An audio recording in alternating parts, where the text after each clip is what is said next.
NMN 做成护肤品可不可行呢？当长寿科学与护肤品科学相碰撞，会有什么样火花呢 ？Hello， 欢迎收看丁妈生点评。今天你又变美了吗？华裔美国国家科学院院士朱健康教授呢，是我们的邻居。有一次闲聊的时候，他问我，小王，你们有没有试过在护肤品里添加 NMN 或者其他 NAD+ 的 booster 啊？我说没有，目前护肤品里用的最多的是 NAM。朱院士就说那有点不够直接哟。常听我们科普的应该知道 ，NAD 是长寿蛋白的辅酶，它参与了能量代谢、DNA 修复、细胞生长等多种重要的生理过程。随着年龄增长 ，NAD 的含量呢显著降低，而人为的升高 NAD 的含量呢，可以显著延长实验动物的健康寿命。注意，不但延长了寿命，而且是健康状态下。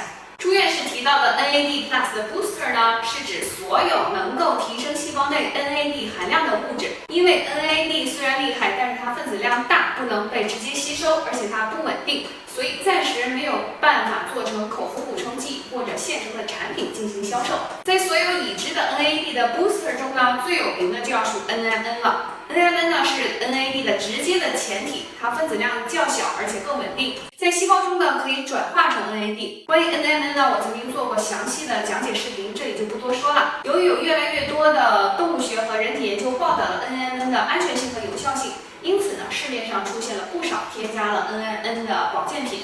然而呢，含有 NMN 的护肤品却是凤毛麟角。朱院士只是随口一问我却深受启发。NMN 做成护肤品可不可行呢？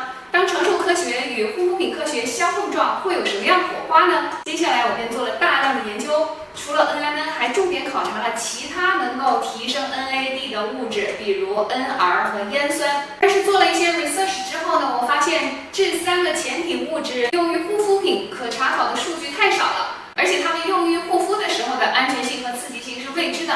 另外呢，它们都是水溶性，很难渗透到需要 NAD 的深层细胞，所以呢，暂时被我 pass 掉了。然后我盯上了一类几乎完美的成分——烟酸酯。这类成分有非常好的皮肤渗透性，在进入皮肤后呢，会慢慢的转变成烟酸，而烟酸是 NAD 的前体，可以为 NAD 的合成提供原料。另外呢，烟酸酯在护肤领域的应用已经有10几年的历史了，它的安全性有效性都有了充分的研究。像斯嘉维廷的灵魂成分 NIA114就是其中之一。光有烟酸酯还不行，我还需要找到一些激活剂来促进 NAD 的合成的进程。如果把烟酸酯比喻成原料，那么 NAD 合成酶就是把原料做成成品的工人，然后呢发给工人的奖金就是合成酶的促进剂，能够让工人效率加倍。酶由于分子量和稳定性的关系一般很少用作护肤品，因此呢，我把重点放在了能刺激酶活性的物质上，希望呢能够通过发奖金的方式来提高工人们的干劲儿。那么我们自己的专利成分 Unisol Rebound 紫檀其自然就成为了首选。紫檀其是白藜芦醇的类似物，它的功效比白藜芦醇更强，而且更稳定，渗透性也更好。Rebound 中的紫檀呢，还经过了脂质体的包裹，那么一来，它的渗透性和有效性就更为提升了。研究发现，紫檀其可以通过激活 AMPK 途径，从而激活酶活性，增加 NAD 的合成，也就是说是非常好的奖金候选者。在一项临床研究中发现，口服紫檀其和 NAD 前体 NR 30天后，可以让细胞中 NAD 的水平增加40%。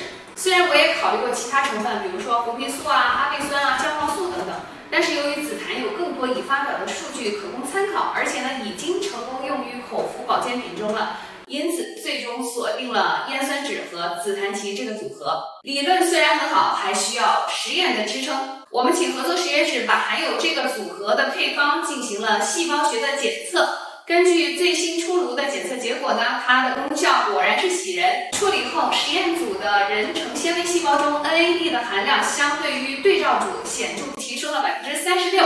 虽然这只是一个非常初步的细胞学实验但是呢，足以给我们团队打了鸡血。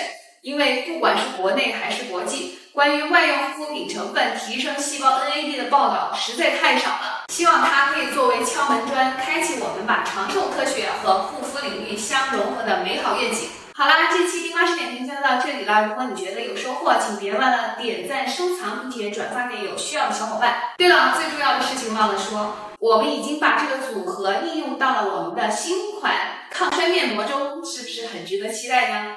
好啦，这期点评就到这里啦，咱们下期再见，拜拜。